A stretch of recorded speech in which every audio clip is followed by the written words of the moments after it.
There's an item on the 311 roadmap that seems so small, yet I keep thinking about the gameplay implications this item brings to the verse. Last week, I theorized how object push-pull could be associated with salvage, but there are a couple other equally likely uses that could influence some of the most popular gameplay activities we currently have in the verse: cargo running and delivery missions.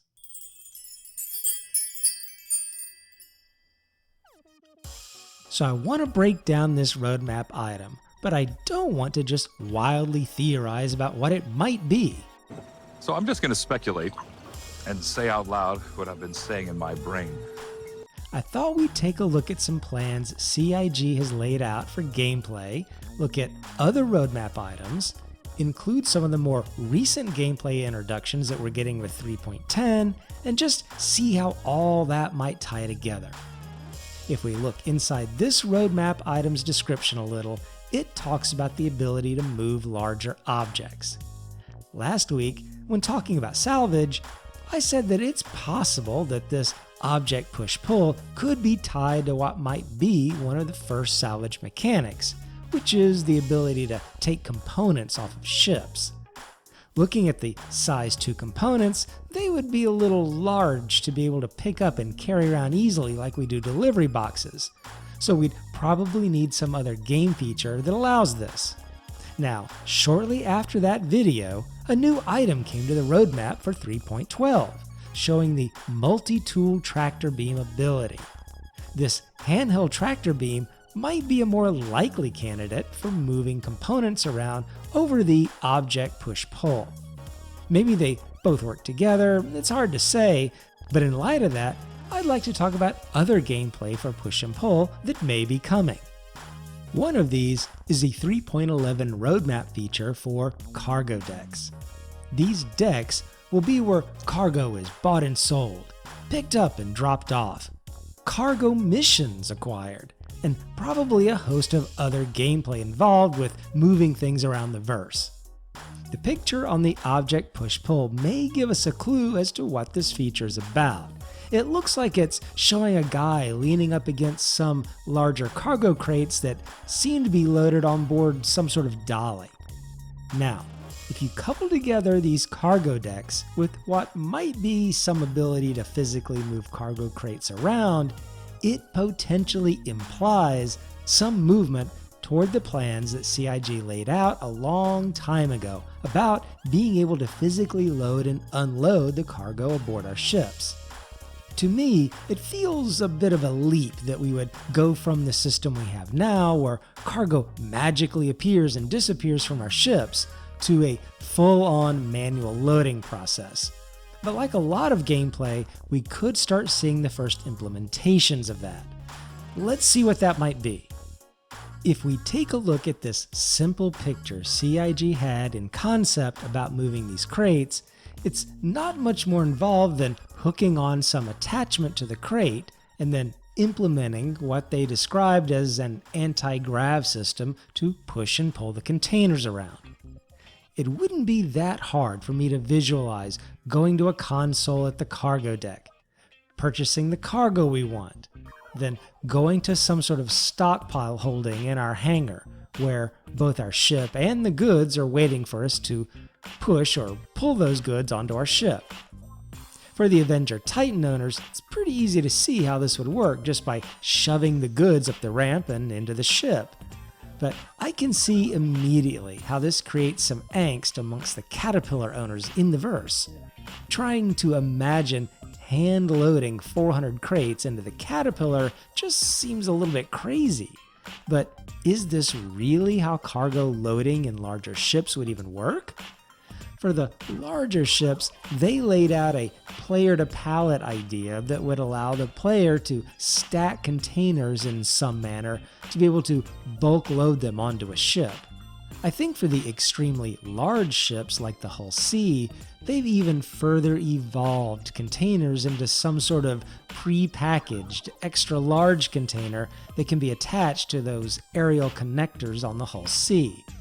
This would keep the number of containers down to a manageable quantity for both the purposes of loading and unloading, any possible piracy and taking that cargo, and object container purposes. At the moment, SEU is 1-to-1 match, so the hull has like 4,000 odd.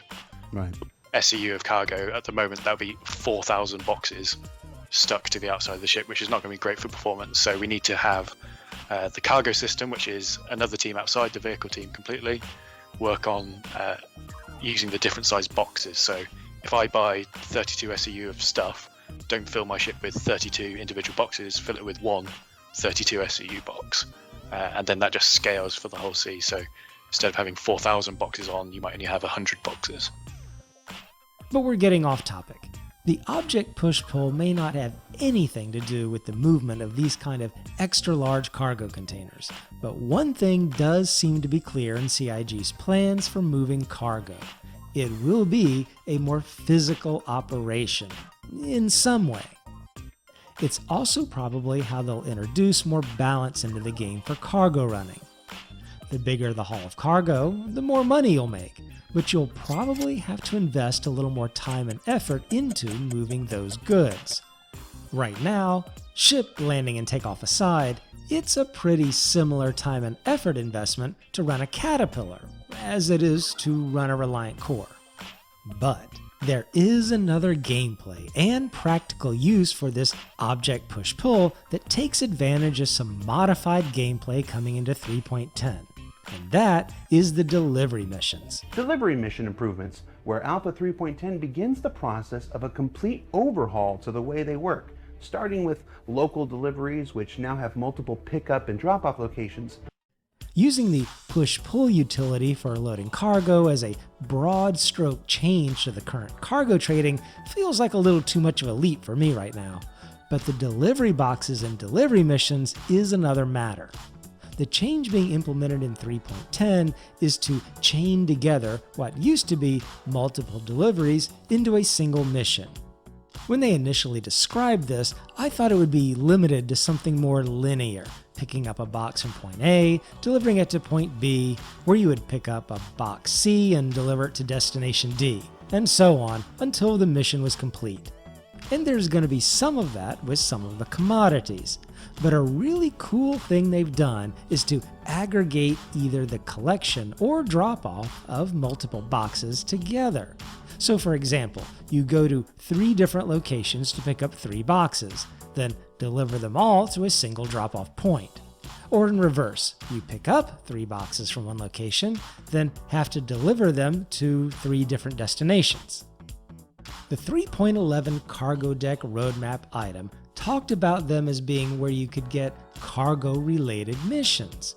With CIG having tested out this very basic implementation of modified delivery missions, it's possible that they'll apply extended versions of this with the cargo decks where you need to pick up some sort of cargo, maybe 15 small boxes, maybe 3 of the larger SCU-sized crates, and deliver them to 1 or more locations. This same object push-pull could be used as a utility to facilitate these.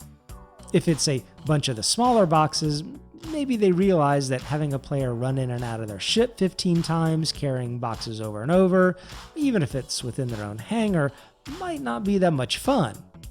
But using some sort of anti-grav dolly to load the boxes onto, push aboard your ship, and then unload the boxes, or maybe just take dolly and all, that might feel pretty cool. Now, every ship might not facilitate doing that, but maybe that's the advantage of having a Cutlass Black or a Freelancer with a large loading ramp and cargo bay to fit in the dolly, versus the starter ship like a Mustang Alpha with just the little drop-down cargo area. However, if it's something like 3 of the SCU-sized crates, then it's more than you can hand carry, and fits the roadmap description of larger objects, which would need the push-pull ability to come into play. This latter scenario of moving the whole SCU box with some sort of anti-grav jack like they described in the early plans also alleviates that extra bulk associated with a dolly. You probably could just raise the box up a little and push it in some way onto the Mustang Alpha or 315P drop-down bays, which are sized to just fit the SCU box. This last gameplay of moving the SCU size boxes associated with cargo missions feels like the best fit. It's not a major change just yet to the current cargo trading for typical bought and sold goods. Those could still just appear for now on our ship. It doesn't introduce an extra dolly device that somehow has to work itself into things. And it meshes with the 3.11 cargo deck description and the idea of cargo missions. These would be a little different than hand delivery, but still utilize the current cargo trading mechanics. They would be expanding gameplay a little with a cargo hauling mission and get the whole push-pull thing working on that single type of mission before maybe extending it to other things like moving cargo as a whole. Anything that brings more actual gameplay into the verse is usually a very welcomed addition. And as seemingly insignificant as this little push-pull feature seems, it could be the start to a whole different way to move our cargo around the verse. The members of the Reed organization are being extremely generous again and have donated an Aurora MR with game package for a giveaway. Reed is involved with science, exploration, and engineering, which includes the mining mechanics that we currently have, as well as future salvage. They are also involved in trade and logistics, and have a defense division to keep your mining and cargo hauling safe. Reed is a non-griefing or trolling organization that focuses on collaboration and emphasizes mutual respect for its org members and the community at large. To be eligible to win, just type in a comment to the video. Like and subscribe if you want to, feel free to use my referral code if you're wanting to get into Star Citizen, and I'll be talking to you later.